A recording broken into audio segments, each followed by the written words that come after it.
Task force created by Governor Jeff Landry to look into problems that the Sewerage and Water Board met for the first time tonight. And the task force explored issues with billing and drainage, and the meeting comes on the heels of yet another street flooding event in New Orleans. David Jones reports.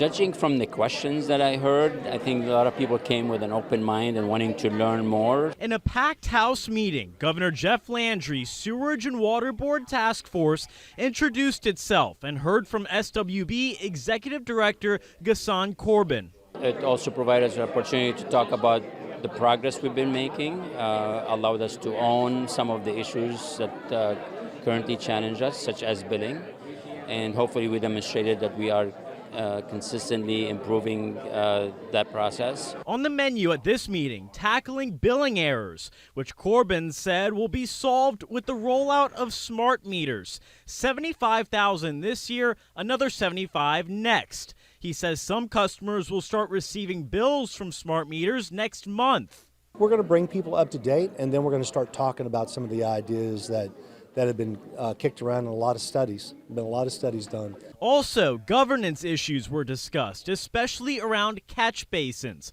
the starting point of the drainage system. It literally starts at the catch basins. If the water does not flow into the catch basin, it will never get to the pump station. Engineer Roy Glapion is a New Orleans resident and a technical advisor to the task force. I can't think of, as an engineer, another reason why our pumps don't pump when we have massive pump stations that are brand new. Keeping catch basins clean falls on the city's Department of Public Works, along with the cleaning of some of those neighborhood drain lines. But the city has been slow on acting on $10 million allocated for just that. I don't think they've made any progress. They're trying, but I mean, we're dealing with 72,000 catch basins. Catch basins, it's my understanding that we've only cleaned 6,000.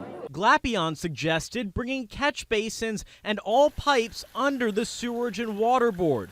Corbin estimates initial costs would be $20 to $25 million annually, but he says keeping them clean would go a long way toward preventing street flooding. So we can't really assume that responsibility without increase in funding, so we can do it right. We are 100% ready to take on that responsibility, assuming the funding comes with that adequate funding. Sewerage and Water Board's unique state and local governance structure was also discussed. City Councilman Oliver Thomas and Eugene Green were in attendance.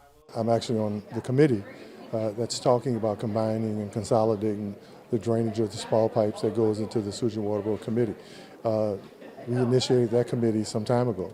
We didn't need to say to tell us that.